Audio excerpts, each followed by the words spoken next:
यहाँ पर विराजमान श्री निहार डॉक्टर, ऐसे उनकी सरनेम डॉक्टर है पर नाम उनका मतलब हम उनको मिस्टर निहार डॉक्टर बोलते हैं, मतलब ये डॉक्टर बाय बर्थ है।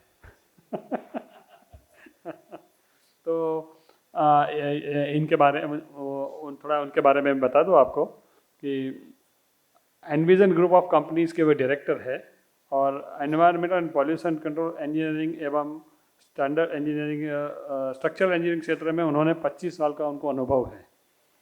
उनका अभ्यास काल बहुत ही शानदार रहा है, मतलब ग्रेजुएट होने तक वे हमेशा मेडल पाते रहते थे और उसके बाद भी structural engineering and environmental engineering की स्नातक और अनुस्नातक की डिग्री पाते वक्त वे यूनिवर्सिटी में फर्स्ट रहे। बायोमेडिकल वेस्ट मैनेजमेंट टीचिंग के नए नए आयाम उन्होंने डेवलप किए और उसमें टेक्नोलॉजी के नए नए आयाम उन्होंने डेवलप किए और इसी फील्ड में आगे बढ़कर सूरत में उन्होंने centralise biomedical waste treatment facility develop की, जिससे दुबई गवर्नमेंट द्वारा उन्हें दुबई इंटरनेशनल अवार्ड भी दिया गया। प्लास्टिक वेस्ट को करने के लिए उन्होंने सूरत म्यूनिसिपल कॉर्पोरेशन के साथ पीपीपी मॉडल शुरू किया और उसमें शुरुआत उन्होंने उनके साथ करके plastic waste and management and handling amendment rule 2011 के अंदर उन्होंने ये काम किया था। अच्छा, वे वाटर और एयर पॉल्यूशन कंट्रोल के लिए गठित sugar technologist association of India के सब कमेटी मेंबर है। गवर्नमेंट ऑफ गुजरात के department of Indian safety and health के एक्सपर्ट पैनल के भी मेंबर है। बायो मटेरियल वेस्ट मैनेजमेंट के लिए बने हुए गुजरात पॉल्यूशन बोर्ड द्वारा निर्मित टास्क फोर्स के वे एक्टिव मेंबर रह चुके हैं। Environment and structural engineering expert ऐसे निहार डॉक्टर जी ने इस विषय में गवर्नमेंट नॉन गवर्नमेंट ऑर्गेनाइजेशन के साथ में देश विदेश में कई प्रोजेक्ट पर काम किया है। श्री निहार डॉक्टर जी को अनुरोध है कि वे एक्सटेंडेड प्रोड्यूसर रिस्पॉन्सिबिलिटी पर अपना ज्ञान सभा को दे और अपनी अनोखी स्टाइल में दे। प्लीज़।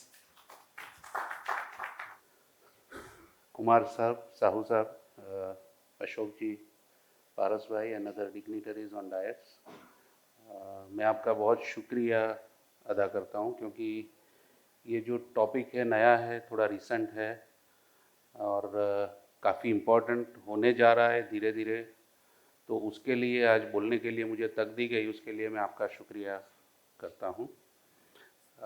थोड़ी बहुत बातें, ये जो नया कायदा आया है, नए रूल्स आए हैं, उसके बारे में मैं करना चाहता हूं आपसे। थोड़ी बहुत इन्फॉर्मेशन मैं अभी दूंगा टाइम की वजह से, उसके बाद अगर कोई आपके सवाल रहे तो बाद में हम लोग डिस्कस कर सकते हैं। ये थोड़ा सिनेरियो है। हम लोग सब जानते हैं कि सॉलिड वेस्ट हमारे देश में बढ़ रहा है, बहुत तेज़ी से बढ़ रहा है, पॉपुलेशन के साथ बढ़ रहा है और ये जो सॉलिड वेस्ट होता है उसमें करीब 11 से 12% प्लास्टिक होता है। तो जितना सॉलिड वेस्ट बढ़ता जाता है उसके साथ अपने शहरों में, गाँवों में प्लास्टिक का जो वेस्ट है, जो कचरा है, गार्बेज है, वो भी बढ़ता जा रहा है और बहुत तेज़ी से बढ़ रहा है और पॉपुलेशन के साथ तो बढ़ ही रहा है, लेकिन पर कैपिटा मतलब पर हेड जो कंजम्पशन है प्लास्टिक का, वो भी जैसे जैसे अपना लाइफस्टाइल अच्छा होता जाता है, हमारी समृद्धि बढ़ती है, उसके साथ प्लास्टिक का कंजम्पशन भी काफ़ी बढ़ रहा है।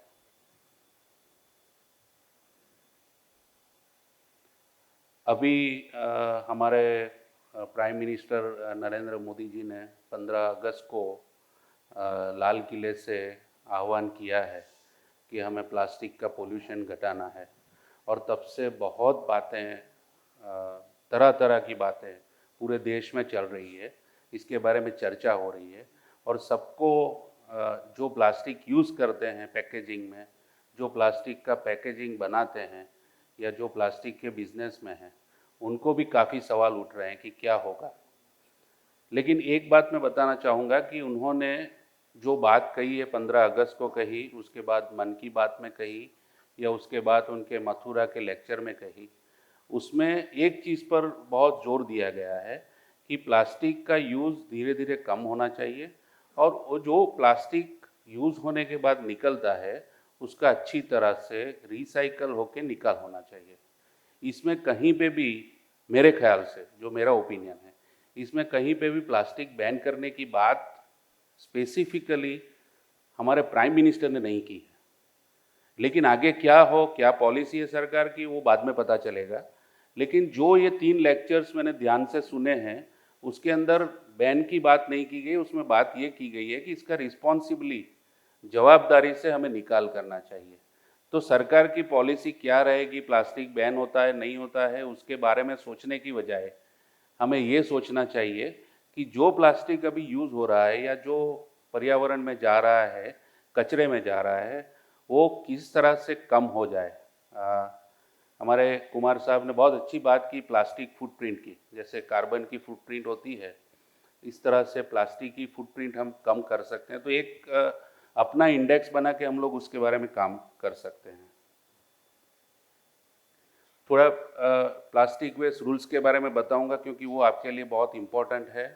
ये रूल्स ऑलरेडी एप्लीकेबल हो गए हैं और किस तरह से उसका कंप्लायंस करना है तो बहुत इम्पोर्टेंट रहेगा, और आपका जो बिज़नेस है वो चलता रहे अच्छी तरह से, उसके लिए कायदा समझना बहुत बहुत ज़रूरी है आपके लिए। ये जो प्लास्टिक वेस्ट मैनेजमेंट रूल्स है वो 2015 में नोटिफाई हुए, और ये हुए हैं एनवायरमेंट प्रोटेक्शन एक्ट, जो कायदा 1984 में बना था। ये कायदा इसलिए बना था, उसको अम्ब्रेला एक्ट बोला जाता है, क्योंकि पहला कायदा आया वाटर एक्ट के बारे में, वाटर पोल्यूशन के बारे में। उसके बाद जो लॉ बना, एक्ट बना, वो था एयर पोल्यूशन के लिए। लेकिन फिर हमें रियलाइज़ हुआ कि पोल्यूशन खाली वाटर का और एयर का नहीं होता है, पोल्यूशन हज़ारों तरह के होते हैं, और हर एक पोल्यूशन के लिए, हर एक पोल्यूशन के लिए आप नया नया एक्ट नहीं बना सकते। तो उसके बाद सरकार ने एक एक्ट बनाया, जो खाली एक एक्ट है, एनवायरमेंट प्रोटेक्शन एक्ट, जिसके अंदर किसी भी तरह का पोल्यूशन हो उसके लिए रूल्स बनते हैं। तो ये एक्ट को अम्ब्रेला एक्ट बोला जाता है। उसके अंदर बैटरी के रूल्स है, बायोमेडिकल वेस्ट के लिए रूल्स है, सॉलिड वेस्ट के लिए रूल्स है, प्लास्टिक के लिए रूल्स है। तो हर एक तरह के पोल्यूशन के लिए रूल्स एनवायरमेंट प्रोटेक्शन एक्ट 1986 के अंदर जो बना है उसके अंदर बनाए गए। तो ये एक्ट के अंदर प्लास्टिक वेस्ट मैनेजमेंट रूल्स बने हैं। उसका जो कायदा है वो कहता है collection, storage, segregation, transportation, processing and disposal of plastic, ये सब करना है। किसको करना है? It should be ensured collection centers for plastic waste to ensure channelization to recycler, जो प्लास्टिक निकलता है वो रिसाइकलर के तक पहुंचना चाहिए, और इसका अवेयरनेस ऑल स्टेक होल्डर्स के बीच में होना चाहिए।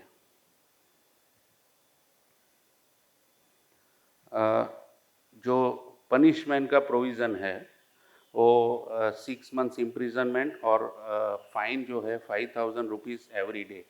अभी जो लेटेस्ट एनजीटी का एक ऑर्डर आया है उसके अंदर एक प्रोविज़न किया गया है कि जो भी पोल्यूशन करता है इन जनरल, किसी भी तरह का पोल्यूशन, उसके लिए एनजीटी ने ऐसा बोला है कि जो पोल्यूशन करता है उसको पोल्यूटर पे प्रिंसिपल के अंदर they should be charge for environmental restoration. मतलब जो पोल्यूशन की वजह से पर्यावरण का डिग्रेडेशन होता है उसको सही करने के लिए जो पैसा लगेगा वो जो पोल्यूशन करता है उससे लिया जाए। और ये जो डिसीजन आया है उसके बाद सेंट्रल पोल्यूशन कंट्रोल बोर्ड और मिनिस्ट्री और हर एक स्टेट के पोल्यूशन कंट्रोल बोर्ड ने फ़ाइन लगाना चालू किया है, और ये फाइन्स बहुत बड़े होते हैं। They are very huge in terms of amount. तो ये अभी रिसेंटली फ्यू मंथ्स बैक ये चालू हुआ है, और उसकी वजह से भी ये काफ़ी सिग्निफिकेंट हो जाता है कि अगर इसके ऊपर ये चीज़ लगाई गई तो financially it will be very damaging. कुछ definitions, brand owner means a person और company who sells any commodity under a registered brand label. ये कुछ डेफिनेशंस मैंने इसलिए लिए जो हमें एप्लीकेबल होती है। इसका मतलब ये होता है कि आप सब लोग जो चाय बनाते हैं और उसका पैकेजिंग करते हैं वो सब ब्रांड ओनर की कैटेगरी में आते हैं। मतलब कायदे के अंदर जो भी लिखा गया है कि ब्रांड ओनर की क्या क्या रिस्पॉन्सिबिलिटी है, उसकी वो सब रिस्पॉन्सिबिलिटीज़ आपको लगेगी। Extended producers responsibility means responsibility of a producer for environmentally sound management of product until the end of its life. इसका मतलब ये है कि आपकी जिम्मेदारी चाय को पैक करके बेचने से ख़त्म नहीं होती है, वो पैकेट कोई खरीदता है या फिर वो डीलर के पास जाता है आपके सप्लाई चेन के थ्रू, वो डीलर उसको रिटेलर को बेचता है, वो रिटेलर कस्टमर को बेचता है, वो कस्टमर वो पैकेट खोलता है, उसके बाद वो खोल के वो जो कमोडिटी है वो यूज़ करता है और वो पैकेज फेंक देता है या वो रास्ते में गिरता है या गटर में जाता है या एनवायरनमेंट में जाता है, उसकी वजह से जो भी नुकसान पर्यावरण को होगा उसकी रिस्पॉन्सिबिलिटी आपकी होती है। मतलब वो पैकेज डिस्ट्रॉय नहीं हुआ तब तक की जिम्मेदारी आपको दी गई है। इसका मतलब है एक्सटेंडेड प्रोड्यूसर रिस्पॉन्सिबिलिटी। और इसको क्या करना है आपको, आपको उसका सही निकाल हो, सही तरह से उसका डिस्पोजल हो, उसका जिम्मेदारी उठाना है। या तो आपको उठाना है या आपको कोई एजेंसी अपॉइंट करनी है जो आपके बिहाफ में, आपकी ऑन योर बिहाफ वो जिम्मेदारी उठाएगा और उसका सही डिस्पोजल करेगा। So that is extended producer responsibility. Manufacturer वो है जो आपके लिए पैकेजिंग बनाता है, उसका जो डेफिनेशन है वो मैन्युफैक्चरर में आता है। मतलब जो मैन्युफैक्चरर, मतलब जो भी आपके लिए पैकेजिंग बनाता है उसको वो सब रिस्पॉन्सिबिलिटी लगेगी जो रूल्स के अंदर मैन्युफैक्चरर की रिस्पॉन्सिबिलिटीज दी गई है। मल्टी लेयर पैकेजिंग जो साहब ने बताया, अनिल कुमार जी ने, कि मल्टीपल लेयर्स में होता है, उसके अंदर मेटल का लेयर होता है, प्लास्टिक का लेयर होता है, उस तरह का जो पैकेजिंग होता है उसको MLP या मल्टी लेयर पैकेजिंग बोला जाता है। ये रिस्पॉन्सिबिलिटीज ऑफ वेस्ट जनरेटर है। Waste generator means your customer, उसको उसका मिनिमाइजेशन करना है, प्लास्टिक वेस्ट को अलग करना है, उसको कहीं फेंकना नहीं है, उसको अलग से स्टोर करना है, उसको जो कॉरपोरेशन है या अर्बन लोकल बॉडी है उसको देना है, उसको पेमेंट करना है। अगर urban local body, municipal corporation, ग्राम पंचायत अगर ये कचरा उठाने के लिए कोई पैसा चार्ज करती है तो उसको देना है। और कोई पब्लिक इवेंट कोई करता है उसके अंदर, जैसे आज की इवेंट में ये जो बॉटल्स है वो जनरेट होगी, तो उसकी जिम्मेदारी जो इवेंट करता है उसके ऑर्गेनाइजर्स की रहेगी। तो ये जनरेटर्स की रिस्पॉन्सिबिलिटी है। Generator is your customer. अभी मैं आता हूँ responsibility of producers, importers and brand owners. This is important for you. Waste collection system based on extended producer responsibility within 6 months। मतलब 18 सितंबर 2016 में वो 6 महीने खत्म हो गए जो रूल्स पब्लिश हुए उसके बाद। इसके अंदर आपको इन्वॉल्व करना है state urban development department, either individually और collectively through local body concern. Means आपका प्रोडक्ट जहाँ जहाँ जाता है वहाँ की लोकल बॉडी के साथ कोऑर्डिनेट करके एक्सटेंडेड प्रोड्यूसर रिस्पॉन्सिबिलिटी, मतलब वो प्लास्टिक डिस्पोज हो तब तक का जिम्मेदारी आपको उठा के उसके लिए व्यवस्था करनी है। इसका एक ऑल्टरनेटिव सरकार ने दिया है कि अगर आप नहीं कर सकते तो आप कोई एजेंसी के थ्रू ये काम कर सकते हैं, लेकिन ये जिम्मेदारी आपका बन रहा है। Primary responsibility of collection of used multilayer plastic शैशे, pouches, packaging is of producers. मतलब ये जिम्मेदारी प्रोड्यूसर और ब्रांड ओनर की है। Importers and brand owner who introduce the product in the market. इसका मतलब जैसे मैंने बताया कि कचरे का निकाल हो, प्लास्टिक का निकाल हो, तब तक की जिम्मेदारी बहुत क्लियरली आपकी बन रही है। Collection of plastic waste generated due to their products, submit action plan and brand owners whose consent has been renewed. अच्छा, मैं एक और चीज़ बताता हूँ क्या प्रोसीजर रहेगा। वेरी सिंपल जो बात है वो है कि एज अ ब्रांड ओनर आपको क्या करना है। एक पहली बात है, एज अ ब्रांड ओनर मैंने जैसे बताया वाटर एक्ट और एयर एक्ट है जो पहले बने थे, उसके अंदर आपको कंसेंट लेना है। पहली परमिशन पोल्यूशन की होती है कंसेंट टू एस्टैब्लिश। आपका जब यूनिट चालू होता है तब कंसेंट टू एस्टैब्लिश मिलती है, उसके बाद जब आप यूनिट चलाते हो तो उसको कंसेंट टू ऑपरेट मिलती है। तो ये 2 परमिट्स आपको पहले लेनी है जिसको लाइसेंस बोलते हैं पोल्यूशन का, consent to establish, consent to operate. कोई भी यूनिट चालू करने के लिए 2 चीज़ की ज़रूरत होती है। उसके बाद प्लास्टिक वेस्ट रूल्स की बात करें तो उसके अंदर आपको रजिस्ट्रेशन कराना है। So you have to register yourself as brand owner. उसके लिए एक फॉर्म प्लास्टिक वेस्ट रूल्स के अंदर दिया गया है। वो फॉर्म भर के आपको पोल्यूशन कंट्रोल बोर्ड में देना है, जिसकी वजह से आपको परमिशन मिलेगा, लाइसेंस मिलेगा, रजिस्ट्रेशन मिलेगा एज अ ब्रांड ओनर। ये प्लास्टिक वेस्ट रूल्स के अंदर पूरी चेन बनाई गई है। मैन्युफैक्चरर को रजिस्ट्रेशन कराना है, ब्रांड ओनर को रजिस्ट्रेशन कराना है, रिसाइकलर को रजिस्ट्रेशन कराना है। इसका मतलब है कि जब आप रजिस्ट्रेशन कराएंगे उसके बाद आपको वही मैन्युफैक्चरर से आपका पैकेजिंग खरीदना है जिसके पास रजिस्ट्रेशन हो। तो एक पूरी चेन बनेगी। वो वहीं से आपका मैन्युफैक्चरर भी वहीं से वो खरीदेगा जिसका रजिस्ट्रेशन प्लास्टिक वेस्ट रूल्स के अंदर हो। फिर ब्रांड ओनर लेगा वो मैन्युफैक्चरर्स के जिसके पास रजिस्ट्रेशन हो। वो अपना रिसाइकलिंग उसी के पास कराएगा जिसके पास पोल्यूशन बोर्ड का रिसाइकलिंग का रजिस्ट्रेशन हो। तो एक पूरी चेन प्लास्टिक पैकेजिंग बनने से डिस्पोजल तक की ख़त्म हो जाएगी। इसका मतलब हुआ आपको कंसेंट टू एस्टेब्लिशमेंट लेना है, कंसेंट टू ऑपरेट लेना है और आपको रजिस्ट्रेशन एज ब्रांड ओनर कराना है। ये किए बगैर आप अगर आपका यूनिट चल रहा है तो उसको जल्दी से जल्दी कराना पड़ेगा, क्योंकि उसके बगैर ये जो आपका प्लांट है या मैन्युफैक्चरिंग है वो चलाना थोड़ा मुश्किल हो जाएगा। तो इस तरह से ये करना है। अभी 2 साल तक का समय दिया गया था ये एक्शन प्लान के लिए। अभी जब आप रजिस्ट्रेशन कराने जाएंगे तो आपसे पहली चीज़ मांगी जाएगी वो है एक्शन प्लान। एक्शन प्लान क्या है कि आपका जो प्रोडक्ट मार्केट में जाएगा उसका जो पैकेजिंग होगा, कस्टमर उसको खोल के वो पैकेजिंग फेंकेगा, उसको उठा के डिस्पोज करने के लिए आपने क्या इंतज़ाम किए हैं। ये आपको पोल्यूशन बोर्ड को पूरा एक्शन प्लान दिए बगैर आपको रजिस्ट्रेशन नहीं मिलेगा। अगर रजिस्ट्रेशन नहीं मिलेगा तो वो मैन्युफैक्चरिंग करना मुश्किल हो जाएगा। तो इसके लिए अभी एक्शन प्लान बनाना ज़रूरी हो गया है और ये एक्शन प्लान है आपका एक्सटेंडेड प्रोड्यूसर रिस्पॉन्सिबिलिटी के ऊपर आपको ये बनाना है।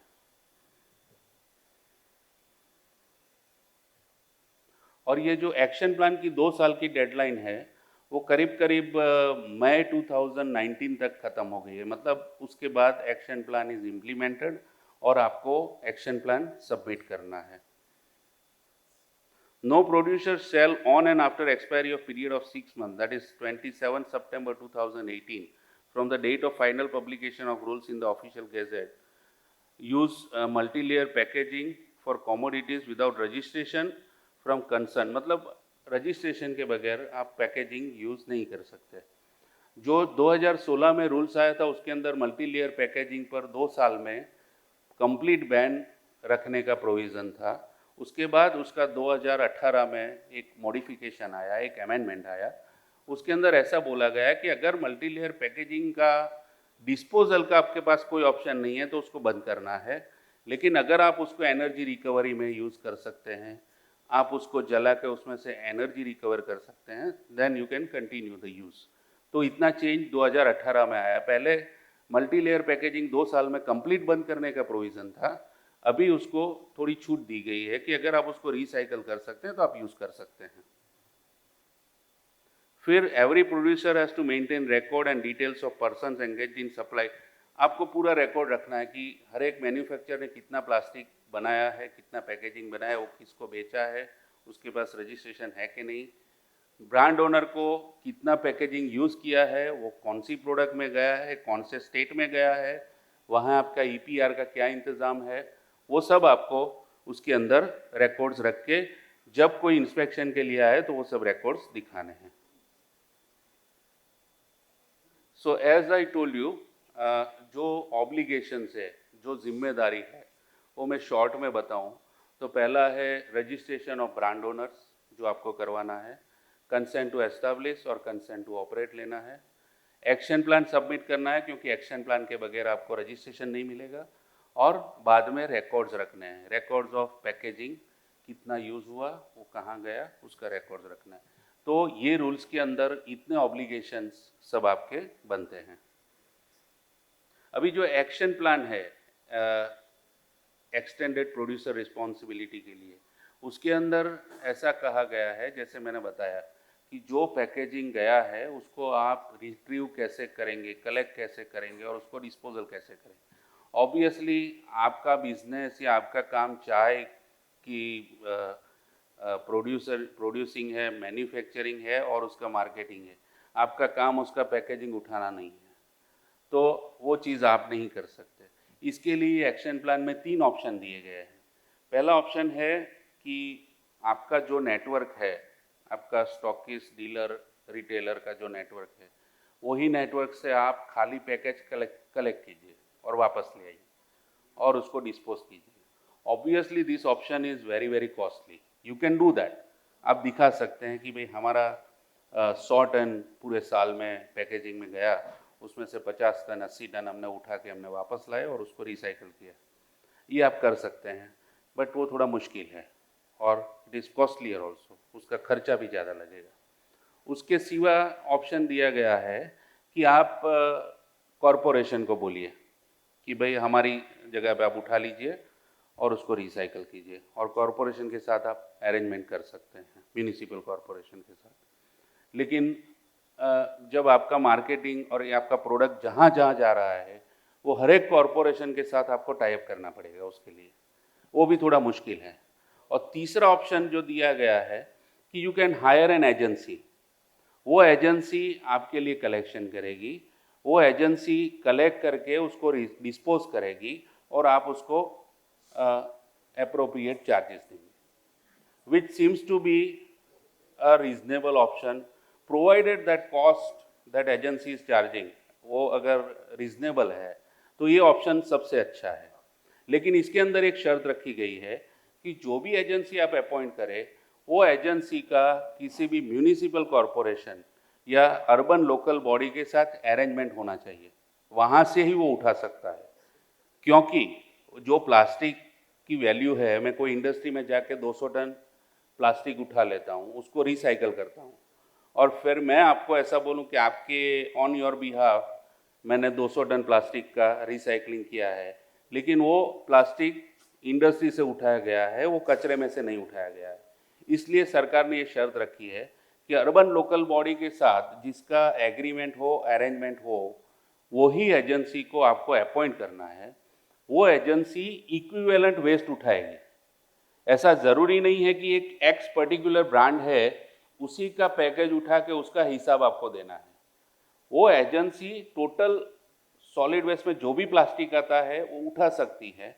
उसके पास जो क्वांटिटी आएगी, फॉर एग्जांपल कोई एजेंसी ने पूरे साल में 1000 टन प्लास्टिक उठा के उसका रिसाइकलिंग किया है, वो ज़रूरी नहीं कि वो चाय का पैकेट ही होगा, वो पानी की बोतल भी हो सकती है, वो पैकेजिंग भी हो सकता है, मिल्क पाउच भी हो सकता है, पानी के पाउच भी हो सकता है, या कोई शैम्पू की बोतल भी हो सकती है। लेकिन वो सब मिला के इक्विवेलेंट अमाउंट में, अगर आपका समझो कि वो 1000 टन में से किसी एक ब्रांड ओनर का 50 टन का प्लास्टिक पैकेजिंग निकलता है, तो वो 1000 टन में से उसका 50 टन का कोटा वो ले लेगा। ये जो एक अभी जैसे सूरत में एमिशन का ट्रेडिंग भी चालू हुआ है कि कोई एक बंदा धुआं छोड़ता है तो उसके चार्जेस कोई दूसरा ले सकता है, तो उसी तरह की अरेंजमेंट इसके अंदर भी की गई है कि वो प्लास्टिक वेस्ट कोई कलेक्ट करेगा, किसी भी प्लास्टिक वेस्ट को, लेकिन उसका कोटा आप खरीद के आप अपना जिम्मेदारी पूरा कर सकते हैं। इसका आइडिया ये है कि पूरे देश में अगर ऐसे एजेंसियां रहेगी, वो पूरा प्लास्टिक वेस्ट उठाएगी और इस तरह से ट्रेडिंग होगा, तो अल्टीमेटली जितना प्लास्टिक वेस्ट एनवायरमेंट में जाएगा, इतना कोई ना कोई उठा लेगा। ये लॉजिक पे ये पूरी थर्ड ऑप्शन बना हुआ है। तो ये एक्शन प्लान के अंदर ये 3 ऑप्शन में से एक ऑप्शन सिलेक्ट करके आप एक्शन प्लान देंगे। वो एक्शन प्लान स्वच्छ भारत मिशन को एजेंसी बनाई गई है, वो उसको अप्रूव करेंगे। वो अप्रूव होगा, उसके बाद आपको रजिस्ट्रेशन मिलेगा, और रजिस्ट्रेशन मिलने के बाद you can continue with your compliance.